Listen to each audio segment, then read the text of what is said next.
This is Nicole Watterson, the mom of literally one of the strongest cartoon families, being able to travel faster than sound, plus a Kamehameha. So we all know the Kameyamama is overpowered. With her Hulk form, she can throw a sleeper at any of her children, no matter where they are. She will hit them with impeccable aim. And those are just a few of the many powers Nicole has. She's an unstoppable force that if her unrestrained anger is not controlled, she can go as far as conquering the world. Thank heavens she's gone. If you think she's powerful, wait until you see how each transformation of her gives her unique powers. Each is stronger than the last, starting with Nicole's normal state. Right away we can see that even for the day-to-day tasks, Nicole shows amazing skills. Not only she's able to carry increasingly large amount of groceries, but also lifting a woman above her head easily. She stands back up after 2 entire shelves of groceries fall on her. Richard, her husband, yeah, maybe a little bit overweight, just a few extra pounds, yet she can resist him being on top. Impressive. But what's more impressive is she surviving the tackle to the ground of no 1 or 2, but 3 discord modes. That's like 80 tons. Take for example this thug. He's an absolute unit. He was able to punch Richard, who's probably 200 pounds, right through a jail wall. With just a grab at the wrist, she causes such intense pain that he just faints. Those legs can do some impressive stuff. No, not the things you're thinking about, you finger blasting sick boy. Nicole runs that fast that the background goes blurry. Obstacles in her running course are not an impediment at all. This is because she's able to break the sound barrier, reaching speeds that go beyond 340 meters per second. Whew, so fast. We know this because in the episode The Fury, we got many things to pull out from this episode. She takes her children to school. Hey, are you crazy, you dumb? She takes them running so fast that when they speak, nothing is heard. What? We travel faster than the speed of sound. Give it a second. Toyota. It is also worth noting the strength you must have in your legs to move from one building to another, to be the terror of car insurance companies, and to keep composure even when walking on extremely slippery surfaces. These abilities gave her the victory in the episode The Fight, where she's going to talk to Tina, the T-Rex father. She beats the out of him. Goodbye, Mr. Rex.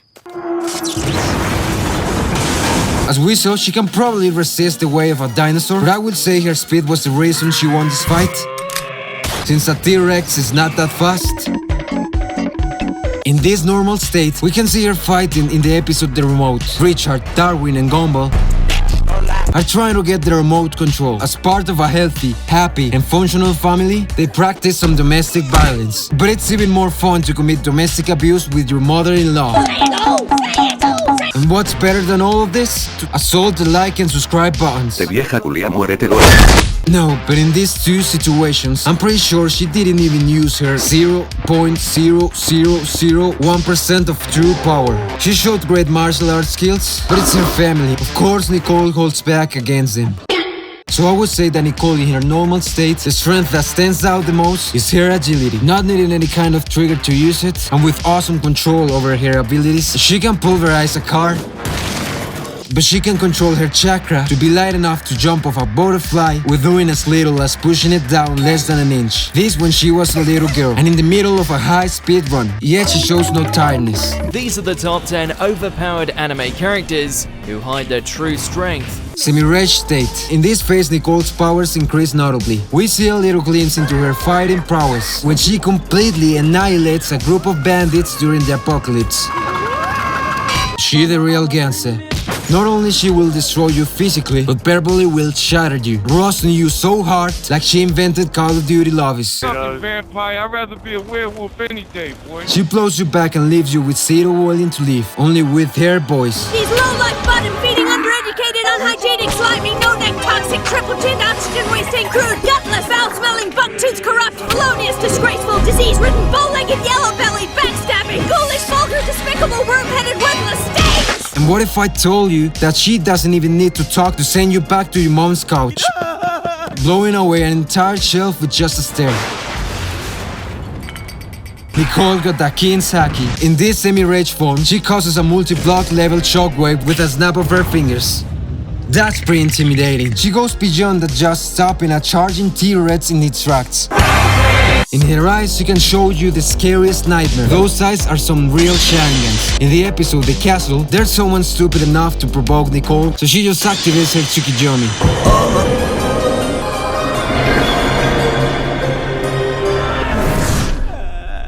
Bro was bamboozled. We haven't even get to the anime phase yet, and she's already pulling out these anime powers, being in full control of the ability that allows you to summon flames from your eyes. Perfect for incinerating marshmallows with a stare. Thank you, honey. Absolutely anti-hero goal. You can see the similarities between Nicole and Itachi. This is because Konoha actually exists. I'm not making this out. Yuki herself says it. Which school taught you? Was it Hokuto? Was it Konoha? This increases the damage in her completely enraged state. Nicole obliterates this poor, probably underpaid security man, aging him entire decades in 1 second. But there's a transformation between semi-rage Nicole and complete rage Nicole, and that's Hulk Nicole, which again is caused by anger. She becomes an absolute musculature unit, mainly full of brute force, that can only be controlled by Richard Fatness. Nicole seems to have the ability to change forms depending on how she feels. In the episode The Egg, she transforms in a minotaur demon creature. Come on, it's not the first time you've seen me chew someone out. She even does that with her tongue. Poor Richard.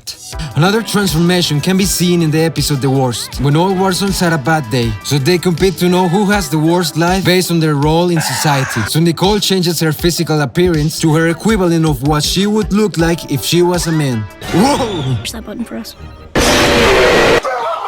This is not diabolical, but this is. Some people say many of these abilities were learned from the Black Hat organization, since she was part of them. But I can't say anything about this, because I haven't watched a single episode of this, so who knows. Back to her complete rage state, although her speed is reduced, one of the things we definitely see increased is her stamina. Look how broken is her back. It just became a W, but what's really a W is the way she resisted the electronic shock. I mean, she's American. You're lucky if the duty officer only uses a taser. Okay, I'll take care of it. Nicole continues having pyrokinesis, disintegrating saran wrap easily. Overall, a pretty strong transformation, however with a visible wear, since she must let the rage control her completely. Here we did not see Nicole moving at the speed of sound. I guess her back has something to do with it. I don't know, I'm not a doctor. You see, when Dr. Nicole Senicor, yes, that's her real name, was a child, her parents were very, very demanding with her. You have to dress for the job you want. Congratulations to both of you. It's, see? She was in every club possible at the same time. One of all this was karate. She studied it together with Masami's mom, Yuki. They were under the tutelage of Masami's grandfather, which looks like the non-perverted version of Master Roshi. Both girls were strong on their own, but together weren't stoppable. But that all changed when the Fire Nation attacked. In the Elmore Kumite, a martial arts tournament, both reached the final. Yuki was close to the victory, but Nicole anger issues prevailed, so Yuki's forced to left America, and Nicole stopped training for losing her friend. Is that Bruce Lee? Oh my god, it's Bruce Lee, oh my god! In Japan, Yuki trained all these years so she can defeat Nicole. See, I told you. This is some Konoha law right here. She's back in Elmore to quench her thirst for revenge, but she doesn't want to fight. So Yuki applies the ancestral technique of some harmless and funny pranks. Definitely not workspace harassment. With this context begins this epic battle and Nicole's last transformation in anime form. And we gotta take a second to appreciate the incredible effort put into this fight. Not too much to envy the good old anime fights. Again, we see fire in her eyes, and what stands out the most is she can blast energy attacks. This is probably the best form to show her martial arts training. Her control and mobility goes up. Pretty sure they are fighting at the speed of sound or even more. In her Hulk form is where she has more brute force. Is still strong enough to leave a crater in the ground.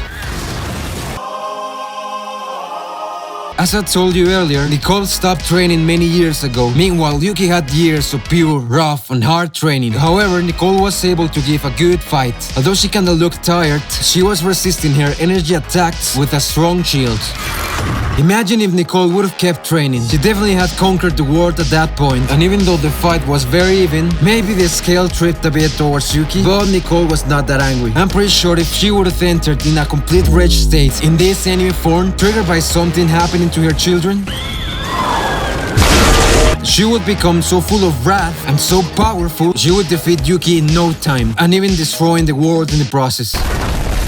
I put Nicol Watterson on a score of 5 remote controls. The lowest score is a Bruce Lee poster, and the highest being Mexican food. One of the reasons that many of us like Nicole is because she's a smart, hardworking, and passionate woman. Sure, with a little bit of anger issues. Gonna pop you, you... Maybe not that little, but still, we might see these characteristics in our own mother. As the creator of the show once said, he wanted to represent his own family. But talking of family, as you know, the Wattersons are one of the strongest cartoon families. Who's the most powerful Watterson? To discover that, check out this video. But before, don't forget to smash the like and subscribe buttons. See you there.